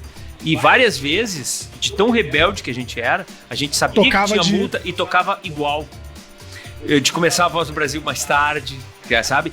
Então os caras começaram a encher o saco disso, que eram uns rebeldezinhos, rebeldes sem causa, saca? Esses caras, esses maconheirozinhos da Ipanema aí, esses rebeldes aí, só trazem problema pra gente. Era mais dor de cabeça do que retorno, exatamente. Só que a gente tava montando uma marca, era sabe? Um conceito. Mas era uma rádio única. É uma rádio única. É o que eu falo aqui da Clube. A gente faz uma coisa que praticamente ninguém faz na região. E isso tem uma diferença pro nosso anunciante. Não, eu sei, mas sabe, é o que eu quis guarda as devidas proporções. A pergunta que eu disse é que mas guarda as devidas proporções. Era uma coisa tão... e tinha uma questão muito forte de rebeldia que, cara, na minha cabeça era assim, cara, isso aí só pode ser inviável, por isso que os caras... Não, sabe, o Porto Alegre se tornou uma cidade em que tinha espaço pra isso, entendeu? Porque, por exemplo, tu tinha que ter uma rádio que trazia alguns shows, alguns eventos. Uma vez a gente fez um evento no Gigantinho, cara, reunindo Raimundos, Sepultura e Ramones. Mas claro. E Ramones, claro. Os 3 shows no Gigantinho. Eu falei pro Digo esses dias aqui. Ele ficou me olhando com uma cara, tipo... Aí alguém colocou, graças a Deus, porque eu não guardei tipo, porque eu tava trabalhando, né? Alguém colocou o canhotinho ali. Dia tal, Pararal, Ramones, Sepultura. Aí eu printei e mandei pro Digo, ó, viu? Tô falando a verdade. Tu sabe qual é o apelido dele, né?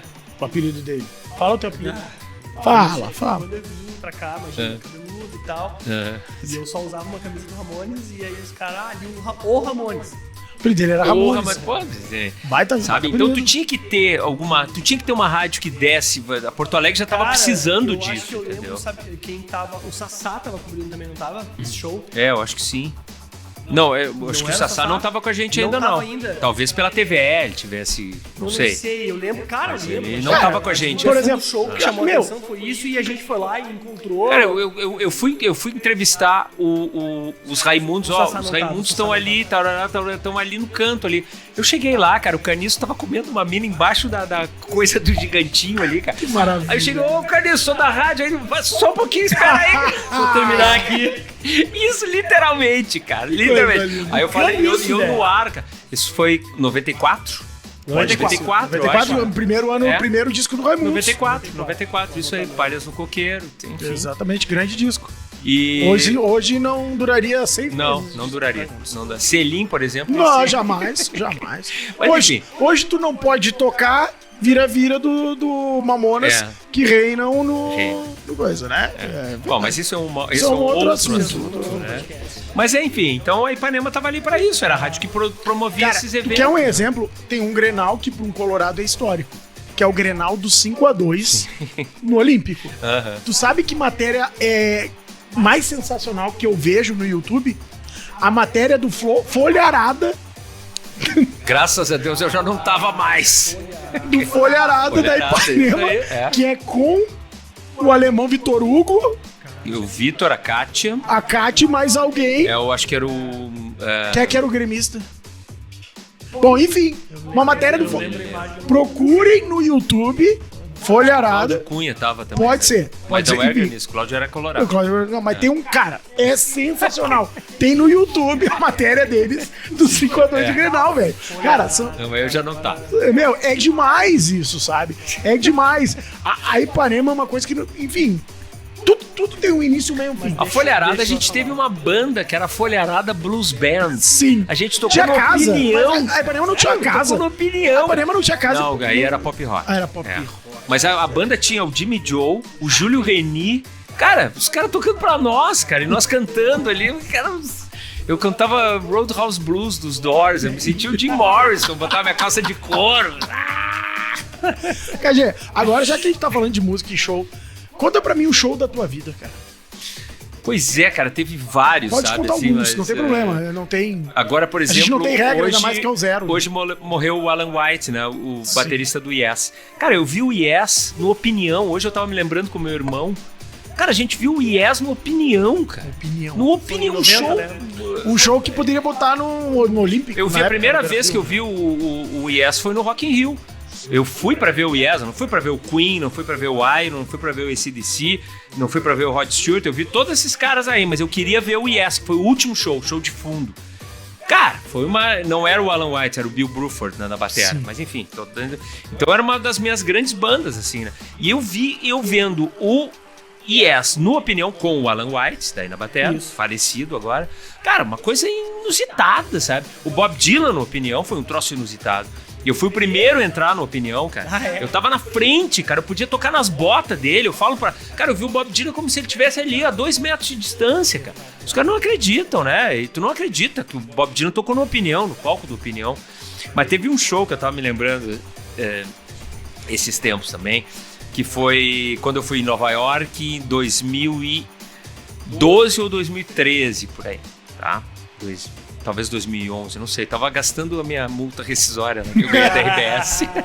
Tava triste, mas tava feliz. Tava. E eu cheguei, eu tava com o Lipe lá, né? Tava com o Lipe, com a mulher dele, com a Mel, né? Eu com a minha mulher na época. Assunção. E a gente foi no... E o Arthur, meu filho, que era pequenininho, né? E a gente foi no Madison Square Garden. Fomos conhecer o Madison Square Garden pra tentar até comprar um ingresso pra ver o New York Knicks, que não tinha, obviamente não tinha mais. Só que eu não sabia que o Madison Square Garden era uma central de vendas de vários espetáculos de Nova York, de vários museus e espetáculos, da Broadway, enfim, teatros, e em Nova York quase não tem, né? Não, então era uma central, né? E eu olhei assim e comentei, porra, olha ali, An Evening with the Allman Brothers Band no Beacon Theater. Aí a mulher olhou, viu que eu falei e disse: One last ticket for today. One last ticket for today. Todos eles olharam pra mim. É teu. E disse: cara, se tem uma pessoa que merece aqui, é tu. Aí eu comprei o último ingresso, acho que foi $90, nem foi tão caro. O último ingresso pra ver os Allman Brothers, sendo que eles iam tocar no outro dia, que era a última. Aquele que o dia era a penúltima noite. Na última noite não tinha mais. Sim. E eu tava num hotel pertinho do Central Park ali, e o Beacon Theater também é perto do Central Park. Eu digo, vou largar a galera em casa aqui e vou caminhar, vou dar um pezinho até o Beacon Theater. Cheguei lá e pau, entrei, cara, vi um dos shows da minha vida, porque eu sou muito fã deles, o Greg Allman tava, né, o Greg Allman tocou, espetacular, fui embora pra casa, extasiado, parará. No outro dia, antes de sair, peguei o celular pra dar uma olhada, coluna do Roger Lerina, na contracapa da Zero Hora. Greg Allman abandona show, vai pro hospital e fica de fora do último show da turnê An Evening with the Allman Brothers Band no Beacon Theater. Puta que pariu. E me chamou a atenção porque ele fez até a metade do show, porque o show foi dividido, era um show alusivo ao Wita Pitch, que que é um dos meus álbuns preferidos, né, do Allman Brothers. Ele fez até a metade do show e depois me chamou a atenção que ele não voltou pra outra metade. E aí eu fiquei sabendo pelo Lerina, na contracapa da Zero Hora, que ele saiu de ambulância do Beacon Theatre. Ninguém sabia, porque tava todo mundo lá dentro. E ele não participou da segunda parte e tampouco do último show.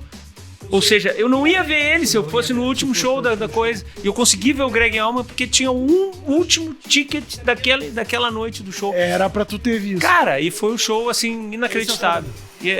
Porque é um teatro pequeno, tipo São Pedro, assim, sabe? E aí tu vê uma banda com os Allman Brothers tocando, era o Warren Haynes e o Derek Trucks na guitarra, os dois guitarristas. Teve a participação do John Popper, o harmônica do Blues Traveler. Cara, um troço assim, absurdo, inacreditável, sabe? Né? Com o Greg Allman na minha frente tocando ali. Porra. Então... E assim, KG, um show que te decepcionou. Porque, cara, eu quero fazer esse tipo de coisa não só pra gente saber o que os outros podcasts te perguntaram. Eu quero te perguntar coisas que ninguém te pergunta. Um show que te decepcionou, por exemplo. Essa eu não tava preparado. Exato. Te vira. Putz, cara. Teve algum show? De repente não. Deve ter tido. Eu vou te dar um exemplo. Show. Um show que me decepcionou, o Jorge Ben. Eu fui no show do Jorge Benjor, cara. Aquele do Tesourinha? Não, eu fui no show do Jorge Benjor no Gigantinho. É, que também é local. Cara, tá, não, mas não por isso. Sabe quando ele tava ali pra cumprir tabela? Tipo, bom, por causa dele. O público não tava feliz. Não, claro, faz parte. Só que tu tá ali. É que o Gigantinho também colabora. Né? Não ajuda, não ajuda. E aí eu vou pegar esse teu gancho. Os Ramones fizeram um show, só eles. Primeira vez que eles estiveram no Brasil, ou acho que foi a primeira vez, ou em Porto Alegre, esse eu tenho certeza que foi. Eles fizeram um show solo no Gigantinho. Não bateu. Não tinha muita gente, sabe? Apesar de ser Ramones no Gigantinho, não bateu. Não tava legal o som como o outro show que eles fizeram no... aquele show com o Raimundos e o Sepultura. Aquele show né? lá que me impressionou foi como acertaram o som. Exatamente. Eu assisti uns 7 ou 8 shows. E olha que o Sepultura é difícil, né? Um dos melhores shows do Sepultura em termos de acústica. E o do Ramones tava legal também, mas eu fui lá pra ver o Sepultura, né? E aí, a primeira vez que eu vi os Ramones, eu tava numa expectativa violenta, cara. Cheguei lá, o som não tava legal, eu não sei se eles não estavam... E aquela coisa... 1, 2, 3, 4... 1, 2, 3, 4... E não sei, o som tava embolado. É difícil, né? De tu conseguir não tem equalizar. Uma qualidade sonora muito boa. Exato, exatamente. E a qualidade sonora do Gigantinho era difícil. E por favor, né? Eu sou muito fã dos Ramones. Por favor, não me entendam mal, né? Mas é que crua, exato, muito crua. Sim, Então, da primeira à última é praticamente a mesma coisa. Ou vai sair muito bom, vai sair ruim, né? Tipo mas isso. Então, só pra não fugir da raia, então fica a minha primeira experiência com os Ramones. Depois, esse show com Sepultura e com Raimundos aí já mudou de figura. E foi pra ótimo. tu ver como eu te estudei um pouquinho, tu fez uma entrevista com o Tim Maia, é isso? Eu fiz uma entrevista, mas ele não estava presencial, foi por telefone. Mas ele foi na entrevista por telefone. E foi no show depois? Foi no show, porque ele me dizia, ele falava o tempo inteiro, como é teu nome mesmo? Ele esquecia de KG. KG, diz aí pra eles que eu vou, viu? Diz que o Tim Maia vai, velho. Ele fala na terceira pessoa, porque ele tava numa época que ele não ia nos shows. Não, mas isso, né? Não, mas é que era uma época mais assim que não ia mesmo. Os caras contratavam, pagavam, a galera ia, chegava lá, cadê o Tim Maia? Ele não aparecia. Cara, o livro do Tim Maia é sensacional. O filme eu não... Não é do Tim Maia, é do Nelson Motta. Sim, não, mas o livro do Nelson Motta é demais. O filme não condiz com metade do livro, né? Não. O livro é espetacular. O livro é espetacular. Mas aí a gente foi a promoção da Ipanema, a gente fez no Tesourinha. O show dele foi inacreditável. Foi espetacular. Com a Vitória Régia. Ô Vanderlei! Mais grave aqui, Vanderlei, mais grave. Aí o Vanderlei tocava mais grave, daqui a pouco ele parava e ô Vanderlei, mais agudo, Vanderlei, mais agudo. Cara, uma figuraça. É impressionante. O Tim Maia, e aí foi uma das grandes. Eu entrevistei ele, falei da carreira dele, perguntei coisas e tal por telefone, né? Aquela época tu tinha que pedir linha pra CRT pra conseguir fazer uma entrevista por telefone. Não era essa coisa que pluga, híbrida, o cacete. Não tinha. Tinha que pedir linha, pediu linha pra CRT, pedir linha. Aí os caras. Era uma encrenca, velho. Tipo, uma semana antes tinha que pedir linha pra CRT pra poder fazer uma entrevista. Não, mas o cara conseguiu falar com o Tim Maia mesmo que por telefone. Será que foi muito legal. Bacana, né? Principalmente na época da Ipanema, assim. Qual é que é a entrevista assim, mais marcante? Cara, outra entrevista muito legal, Matheus, assim, foi com o Bezerra da Silva. No estúdio da Ipanema. Essa foi na Ipanema também, né? E, cara, tocando pau nas gravadoras, cara, entrou ele e a namorada dele. Sentou ali. Eu nunca vi uma mulher tão perfumada na minha vida. Porque era um perfume tão forte, mas tão forte. Eu acho que uma semana depois a gente tava sentindo o perfume da namorada do Bezerra da Silva. Tonteou total, né? E outra entrevista, cara, inacreditável que eu fiz na Pop Rock foi com o senhor Eric Burdon. O Eric Burdon tocou em Porto Alegre, os mais antigos vão lembrar, tocou no Opinião, um show sem os Animals, só ele. Tocou várias músicas dos Animals. E foi num domingo. E domingo eu tava no ar lá na Pop Rock. Só que domingo não tem ninguém na Ubra, né? Não tinha, não sei como é que é hoje, mas na época era eu e o guardinha lá na frente. Só, não tinha, era uma universidade fechada, só funcionava a rádio e o guardinha que deixava passar lá e tal. Daqui a pouco entra o Jimmy Joe, que era nosso colega na época, com um baixinho assim, cara, um gringo, falando gringo. Eu olhei e falei, mas eu conheço esse cara, né, cara? Eric Burdon, cara.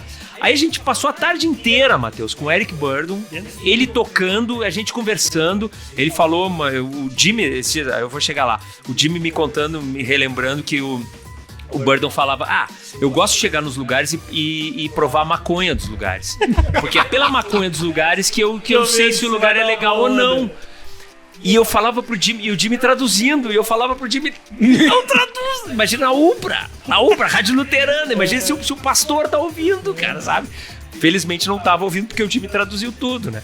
E aí eu perguntei esses tempos pro Jimmy, cara, por favor, cara, alguém tem isso registrado, cara? Uma foto? Não tinha, né, gente? Não tinha hoje. Não se filmava. Mas não tinha ninguém na Ubra, Matheus. Não tinha ninguém foto, na Ubra. Não tinha gravado isso em algum lugar? Não ficava gravado. A censura pagava. Não, a censura pagava, né? A gente tinha que gravar por cima. Acho que era 48 horas que tu ficava. Então não existe registro. Aí o Jimmy me falou que uma namorada dele que foi, que eu nem me lembro que ela foi, mas ela foi, diz ele, diz que bateu uma foto da gente. Só que essa namorada, sei lá onde é que tá. Se perdeu no tempo e no espaço, né? Aí eu falei, Jimmy, pelo amor de Deus, isso foi, acho que no mês passado. Eu tava comentando com o Enio dessa entrevista, porque o Enio disse que também tomou uma cerveja com o Eric Burdon lá em São Paulo, lá, porque depois ele foi pra tocar em São Paulo. O Eric Burdon, então, é o cara dos rolês aleatórios. Cara, inacreditável, cara. Eu falo isso, obviamente, né? O cara é um mentiroso, óbvio, né? Vai passar a tarde inteira com o Eric Burdon, tá bom, Mas que imagem, cara. A Ubra deserta, né? Essa foi uma das entrevistas mais marcantes da minha vida que eu não tenho registro. Não tenho registro. Aliás, essa do Tim Maia também eu não tenho. Ninguém... o material da Ipanema não ficava, né? Registrado. Agora, mais recente, eu fiz uma com o John Primer, que é um cara do blues que eu adoro, na Ipanema. Essa eu bati uma foto com o Vitor Ramil. Foi uma puta de uma entrevista. Eu bati uma foto... né? O Ney Lisboa, os guris da Cachorro Grande, aí a gente já registrava, então isso tá lá, a gente sabe. Muito legal da tua entrevista com a Elza. A Elza, isso, pô, aquela foto foi espetacular, cara. Putz, foi muito legal. Porque ela falou do Garrincha, cara, eu todo cheio dos dedos, né, pra falar e tal. Deu uma química legal desses dois, foi muito legal, cara. Tava muito bem. Tá, e o KG Canelense? Né, porque do nada, né, a gente veio pra cá. Né?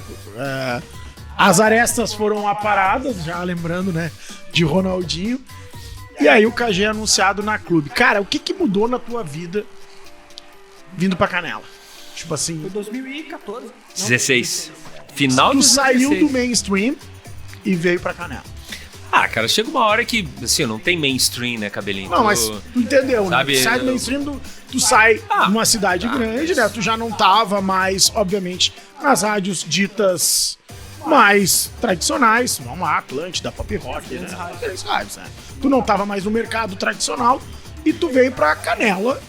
Obviamente a qualidade de vida também pesa, mas como é o KG Canelense? Profissionalmente falando. Não só profissionalmente, né? Mas assim, ó, uma coisa que eu descobri indo pra União, tá? Que é uma coisa que me fascina, que me deixa muito, muito feliz, é mexer, modernizar as rádios, sabe, trazer coisas novas pra rádio. A minha experiência de rádio, principalmente de rádio adulta hoje, né? Rádio adulta que não seja uma rádio careta, uma rádio moderna. Eu fiz isso na União e deu muito certo. E a União hoje é assim, muito por minha causa, na real. Claro. Né? Então era uma rádio... Uma carta branca ali pra fazer ajustes. Não carta branca, Matheus, não carta branca. Não pode tocar assim, Highway to Hell lá? Ou pode? Não pode. Mas esse é o de menos. Tá bom. Enfim. Mas é que assim, sabe, isso é uma coisa que me atrai legal. E eu eu fiz isso na União e vi os resultados, sabe? Sim. Eu vi os resultados. É uma rádio que virou competitiva, uma rádio que entrou em Porto Alegre às ganhas, competindo com a Itapema, que era uma rádio que, sabe, são duas rádios similares, que pegam um público parecido. E lá ela chega bem, né? Chega bem, sabe? Eu fui um incentivador disso. Galera, nós temos que entrar em Porto Alegre. Mas vamos entrar na grande Porto Alegre, vamos entrar em Canoas, em Esteio, em Sapucaia, vamos indo, sabe? Vamos indo. E assim foi, eu fiquei muito feliz com o resultado que eu obtive na União. Eu saí de lá por outros motivos, né? Claro. Mas aí o Lucas me chamou aqui, na verdade uma ponte que o Kiko fez, né?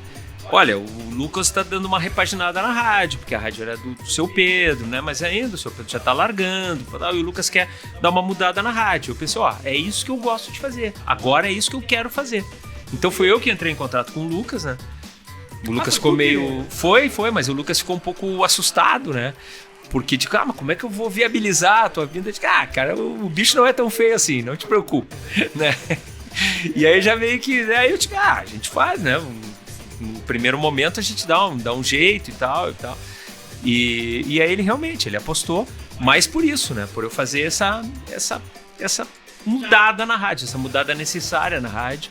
E, hoje eu devo tudo ao Lucas, né? O cara que eu tenho muito isso, sabe? Porque é uma coisa que eu senti muito na minha trajetória de rádio, sabe? Essa coisa de fidelidade, de reconhecimento, e isso eu sempre falo, sabe? Que eu devo muito ao Lucas por isso, sabe? Por ele ter apostado em mim, por ele ter, sabe, me dado essa oportunidade.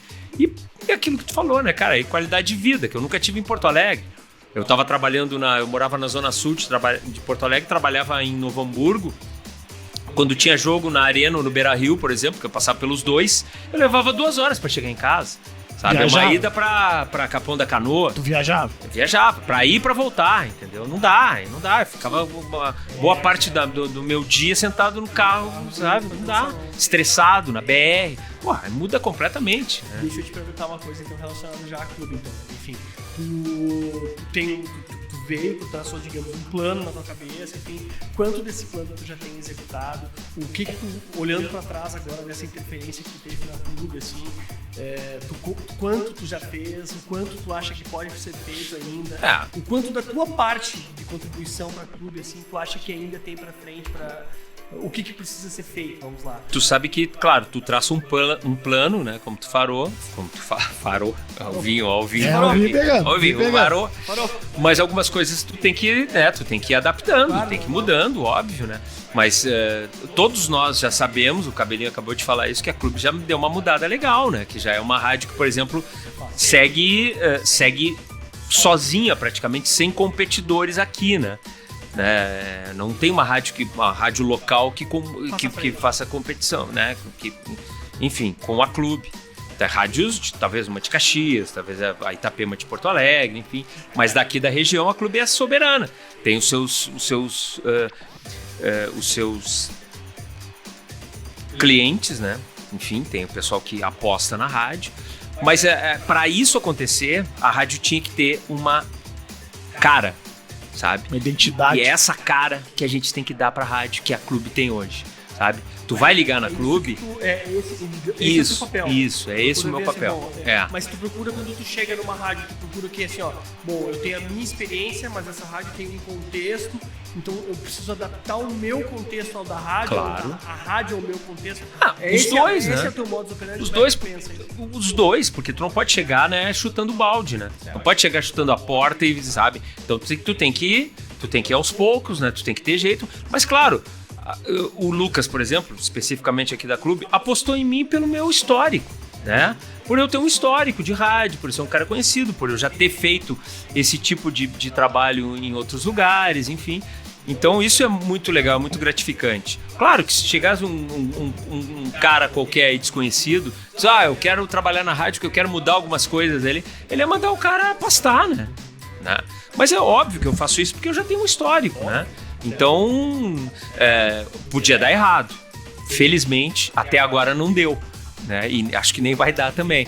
Mas aí eu conto com uma equipe competente, uma equipe... A gente descobriu o Digo, por exemplo, sabe? Que era uma coisa dificílima de conseguir. Eu sempre falei, cara, quem fazia a parte, né, de colagem, enfim, essa parte técnica era um outro rapaz que não era dele, sabe? Ele fazia ali meio que feijão do arroz, montava os comerciais, aquela coisa, quase não tinha vinheta na rádio. Daqui a pouco surgiu o Digo. Cara, eu falei isso pra ele já várias vezes. Digo é talentosíssimo. Uma criatura assim no mercado de rádio no Brasil, quiçá no mundo, é raríssimo, cara. Sabe? O Digo é o cara. O Digo chega aqui, eu falei isso várias vezes pra ele, digo, cara, que maravilha que a gente encontrou. Não, mas é verdade, mas é talentosíssimo. Eu já falei várias vezes pra ele, sabe? De montar uma vinheta, assim, porque é difícil isso, né, cara? Pegar um efeito, botar uma música, depois, sabe, colar as locuções num volume legal. E o Digo tem essa manha, cara. O Digo estuda, né? Faz produção. É outra história, Eu sempre falei pra ele, tu nunca nos abandona, pelo amor de Deus. Eu fiz a gravação comercial, que a gente tinha rodando aqui na minha empresa. E como foi fácil. Eu trouxe a Adriana que gravou, fez rápido, montou, colou, disse, o que quer botar, qual efeito sonoro, tal. Esse aí, Cara, eu juro, a gente ficou aqui 30 minutos, o comercial tava montado, só faltou ele realmente finalizar, tava montado, então realmente é um talento. Então tu vai indo, né, tu vai conseguindo, tu vai pegando, e aí tu tem que ter uma certa experiência pra dizer, esse cara é o cara. Né, eu falei já pro Lucas já também, seguro Digo. Dá umas coisas legais pra ele aí, sabe? Seguro o Digo aqui com a gente, né? Então tu tem que ter um cara assim, sabe? Que tenha esse... E aí a equipe da clube aqui já era uma equipe consolidada, né? Tinha que só algumas coisinhas, pegar um cabelinho da vida e tal. Não, para que eu falei, eu fui o primeiro a te dizer também. O cabelinho tá vindo, o cabelinho quer vir pra cá. Eu falei pro Lucas, cara, o cabelinho tem que estar aqui com a gente, direto e tal. Eu já te falei isso também. Não, é verdade. Então, sabe? Foi tudo no seu tempo, foi tudo no seu tempo. Rádio é isso, sabe? A gente vê assim, ela tem uma identidade, ela traz as vozes locais, né? Uma coisa, eu tava ouvindo hoje de manhã, por exemplo, a rádio, assim, sabe? Um cara que vindo da Avenida, assim. Nossa, hoje a cobertura do... Entende? A pra quem não sabe... Vários braços e várias conexões, então ela tem a cara de uma rádio FM moderna, né? A gente vê que isso aí é direção, né, KG? Isso aí é pensado, é visual. Tem que ter um equilíbrio, né? A gente precisa conectar com todas os vieses possíveis. Eu quero te fazer uma pergunta agora Só deixa eu contextualizar, porque tu falou da Avenida, a gente hoje tá gravando o podcast no dia de Nossa Senhora do Caravaggio, né? E o Davenir hoje fez toda a cobertura da Nossa Senhora de Caravaggio. Só pra, exato. Pela manhã ele trabalho maravilhoso, né? Então, só pra contextualizar isso. Muito bacana. Agora, o KG musical, voltando ao KG, o cara da música, que é um cara que... Isso que a gente nem falou de cinema, a gente tem que falar de cinema aqui também. Sim. A gente tem tempo, tá? Só pra avisar, né? Eu tenho vários filmes que eu vi até com indicação dele. Vai. Mas o KG é o cara da música, assim, né? Eu quero ver... Eu tenho uma dificuldade muito grande de descobrir coisas novas. Porque quanto mais eu olho pro passado, mais eu tenho interesse em revisitar o passado. E daqui a pouco olhar coisas que, quando eu era mais jovem, não faziam sentido pra mim. Então eu acabo olhando mais pra trás, né, da música, do que pra frente. Como é o KG, o pesquisador KG? Ele é um cara que ele tá olhando hoje assim pra frente, ele procura coisas novas, conexões novas, ou ele também tá dando aqui aquela chafurdada assim, aquela procurada, aquela... vou encontrar alguma coisa diferente no passado. Até pelo cargo que eu teoricamente ocupo aqui, que é programador da clube, né? Eu tenho que estar ligado, óbvio que eu tenho que estar ligado para as coisas novas, né? Eu tenho que estar... Maneskin apareceu, por exemplo. Porra, Maneskin, que porra é essa, cara? A banda da Itália, cacete. Tá estouradaço. Da Black Aí, Music dos anos 70. Não, trocaram o Funk Valley Four Seasons, né? tá estouradaço, sabe? É, Então fizeram uma adaptação, né? Eu tenho que estar ligado pra isso. Esse cara, tu viu ele estourar, tu foi pesquisar pra ver se ele casava. O que eu digo assim, ó, tu vai atrás, assim, cara, eu quero descobrir uma coisa nova, ou tu olha mais pra trás, assim, descobri uma chave desse louco. Eu acho que os dois, sabe? Eu acho que é o equilíbrio. Porque hoje com o streaming, que a gente fala tão mal dos streaming, do som do streaming, por exemplo, e tal, mas o advento do streaming, do Spotify, é uma coisa maravilhosa, cara. Porque é exatamente isso, cara. Tá tudo Eles aqui, têm né? os... Tá tudo cara, aqui. é impressionante. Os caras têm, assim, ó, as sugestões de... Tu puxa Animals, por exemplo, a gente falou do Eric Burdon agora. Cara, os caras têm umas sugestões de trocentas, 50 bandas inglesas, sabe, dos anos 60, do início dos anos 60. Não só Beatles, Stones, Kinks e The Who, que a gente sabe. Então, isso aí é fantástico, isso é magnífico. No meu tempo que eu tinha que garimpar os troços, cara, eu tinha que ir pras lojas de vinil, procurar os troços e pedir pros caras botar uma coisa pra ver se eu gostava. Tu sabe... E dependendo do humor dos caras, mandavam Tu sabe merda, quando tu sabe a empresa que eu trabalhei, como ela ganhou os clientes em Canela, deixando o cliente ouvir o CD. Mas não era todo mundo, né, Não, Cabelinho? eu deixava o cliente ouvir o CD. Não, no meu caso... Ninguém deixava em Canela. A Star Video, um abraço pro Alexandre, Maurício, meus ex-chefes. A gente liberou o cliente ouvir Isso CD, aí. a gente ganhou o cliente. Mas Ninguém deixava. Eu não comprava muitos CDs lá, mas uma das coisas que eu fazia nesse lugar é o seguinte, um dia eu cheguei e falei, cara, tem um cinema argentino, uma coisa muito bacana e tal. Cara, ele começou a comprar. Chegou um novo lá do que tu gosta ali. Eu falei, cinema francês moderno e tal, porque eu assisti a Amélie Poulain. Amélie Poulain, a trilha é muito isso é boa. legal e tal. Eu falei, e eles foram colocando também. Isso é muito legal. A gente comprava muita coisa de cinema iraniano, cinema francês e tudo mais. Os negros compravam só o padrão, a gente ia lá, Ouvindo comprava cliente. um ou dois Muito títulos, legal. a gente escutava cliente. Cara, a gente tinha uma linha de faroeste, cara. Impressionante. E o que a gente alugava, velho, era muito bacana isso. Era diferente. Deixa eu fazer Vai. O O entrevistado é ele, não sou eu, né? É isso aí. Qual é que foi a grande descoberta recente que tu fez musical? Cara, como é que eu não tinha visto isso aqui ainda? Ou olha só, tem isso aqui, eu acho que tem pouca gente. Cara, assim, ó. Qual é que foi a grande descoberta? Eu furungo mais na parte do blues. Então tem alguns fenômenos do blues, tá? O Ingram Kingfish. Não me lembro. Kristen Kingfish Ingram é o nome dele, é o novo fenômeno do blues americano. Cara, ele tem uma cara de menino, assim, sabe? Mas ele toca guitarra, ele é um fenômeno, assim. Isso são coisas que eu furungo por causa dos programas que eu tenho. Hoje eu tenho o Rock and Blues na União, então eu tenho que fazer isso. Então eu furungo muita coisa, eu procuro muita coisa, então eu descubro muita coisa na área do blues. A Shemekia Copeland, por exemplo, que já não é mais tão desconhecida assim, que é filha do Johnny Copeland, um dos grandes guitarristas do blues texano. A Shemekia é espetacular, tem uma voz maravilhosa, assim. E é mais ou menos nessa área aí, nessa linha, né? Agora o Jaron Vaughan, que é o filho do Jimmy Vaughan, que vem aqui no Mississippi Delta, né? Que vai estar um baita evento, né? E uma coisa antiga que te escapou e que tu achou recentemente, cara, não tinha ouvido isso ainda. Tem muita coisa, cara. Mas Esses dias recente, assim. Não, antiga, a banda Freedom. Eu descobri que é uns caras fazendo. Não sei do que se trata, Matheus. Não me pergunta. Isso eu vou procurar. Banda? Cara, eu acho que é início dos anos 70. Que massa. É demais, é uma sonzeira. Os caras tocam Time of the Seasons do The Zombies. Uma versão muito legal, mais pesadinha, assim. Bom, enfim, seguinte. um monte de coisa. Agora tem a única coisa que é pauta. Eu vou perguntar... Pauta livre. Não, para. Seguinte, eu tenho 10 nomes aqui, KG. Ah. E aí eu vou citar os nomes e tu vai me falar o que tu quiser sobre as pessoas. Tu pode, inclusive, eu não tenho nada a declarar sobre essa pessoa. Ai, meu Deus. É isso. É isso. Eu preciso... O copo do convidado tá vazio.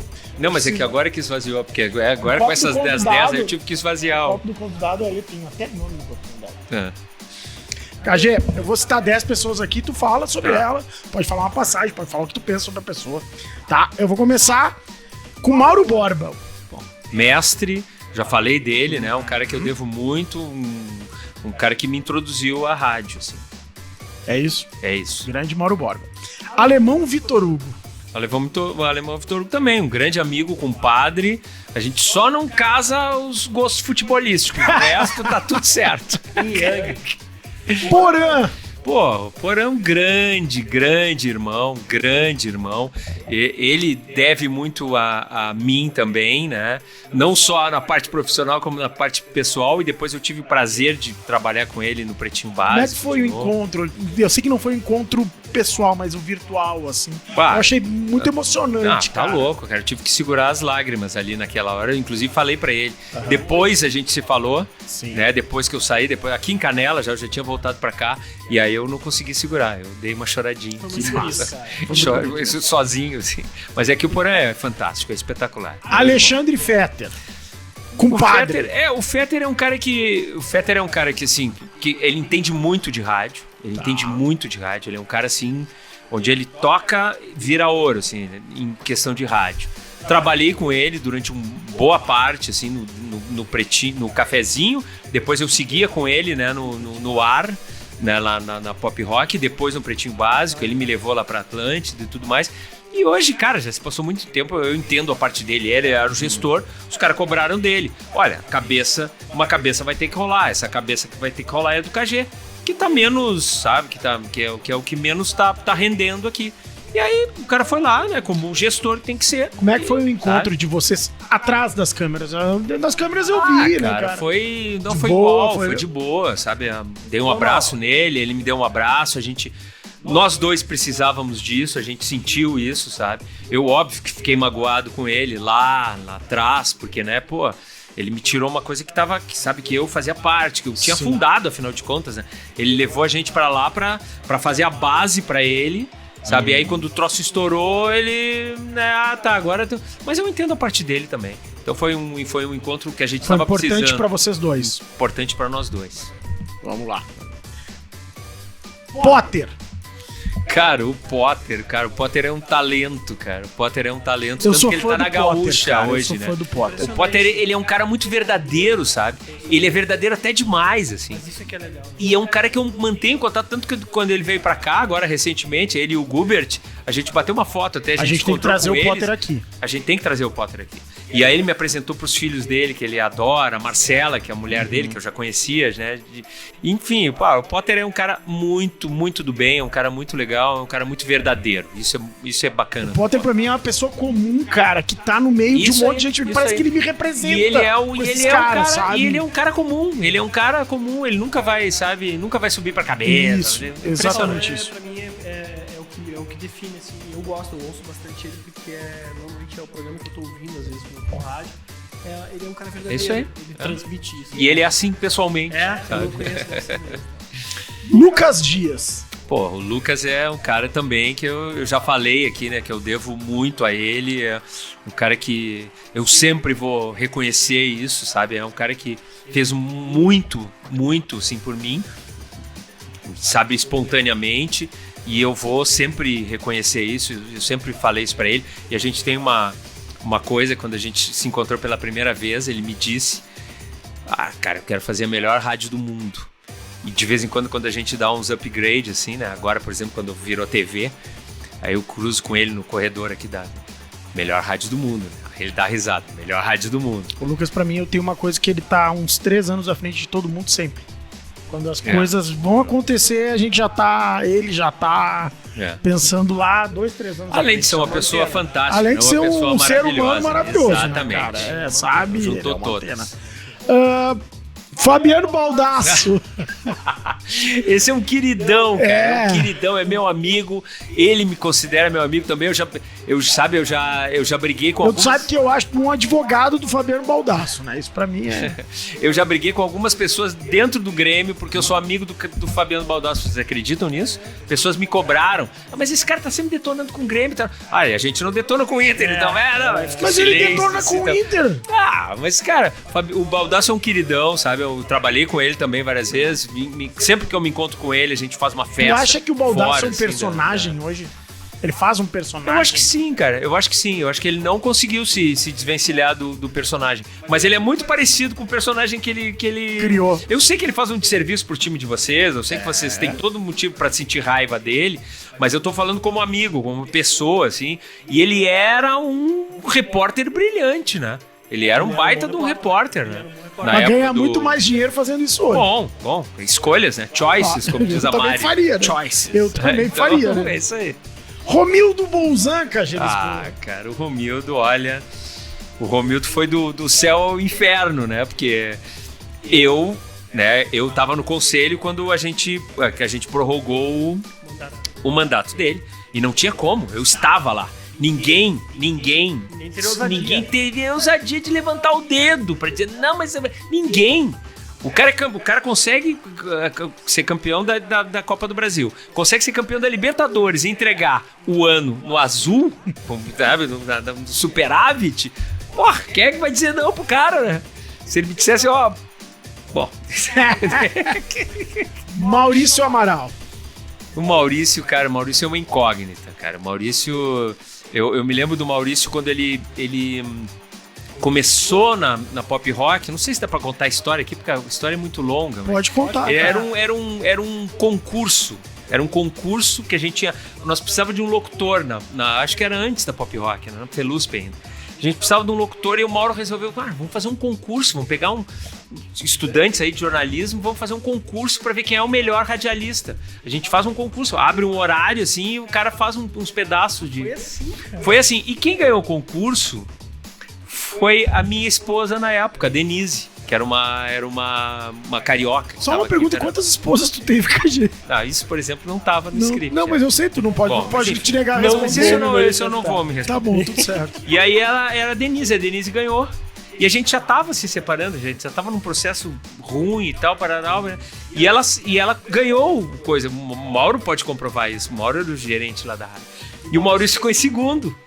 E e aí a gente já tava se separando, e aí Não vai combinou, rolar. Nos separamos. E ela não segurou o tirão. Ela não aguentava ficar no ar, ela trabalhava de noite, ela tava muito mal. Eu também fiquei mal, todos nós, né? Com a separação, obviamente. E ela não aguentou o tirão e pediu pra sair. Quem entrou? O segundo colocado. Maurício Amaral. E assim que ele entrou aí que ele começou, né? Aí depois ele entrou como produtor do Pretinho, né? Do Cafezinho. Do Cafezinho, desculpa. Cafezinho. E aí depois ele foi falar com a gente. Mas o Maurício é um cara... É difícil, sabe? É difícil de conhecer realmente o Maurício Amaral, assim. Ele sempre foi um cara mais na dele, assim. Nunca se abriu pra muito. Pra mim, o melhor personagem de qualquer desses programas é ele com o Dr. Alceu, cara. O Dr. Alceu... o Maurício, ele é muito sarcástico. Ele tem um humor muito ácido, assim. Exato. É uma coisa que eu me identificava. Né? Largou o Maurício. Largou hoje, total. Mora em Bento Gonçalves, casado. Largou total. Ele tem uma loja, né? A mulher dele, na verdade, tem uma loja. Ele trabalha lá com ela e tal, de coisas de... Esse troço de bombadinho, como é que é? Health Fitness. Suplemento, esse aí. Health Fitness. Karen Dinibier, Cagelisboa. Karen Dinibier é meu amor, né? Por isso que eu botei esse teu copinho ali com o nome dela. Olha aqui. Karen é minha atual esposa, né? E foi uma das coisas mais maravilhosas que eu encontrei quando eu vim aqui pra Serra. Muito bem. KG, olha só. Quero te agradecer. Matheus, tem mais alguma coisa que tu queira perguntar?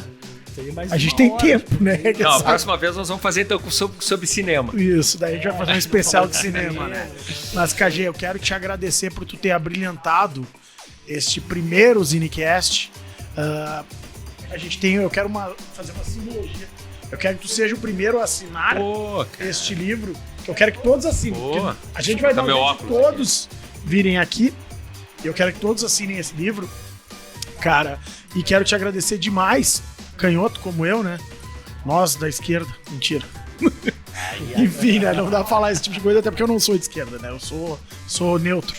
E quero te agradecer demais, cara. É uma honra te ter hoje como amigo, como colega e principalmente aprender contigo, né, cara? Porque tu é um cara de rádio, mas é um cara que entende de música, entende de esporte, entende de cultura. e nos ensina sempre, cara. É um prazer muito te ter aqui com a tua humildade. Tem um cara que teve um monte de empresa grande. Quando entrou aqui na rádio, eu já tava aqui como colaborador, participando.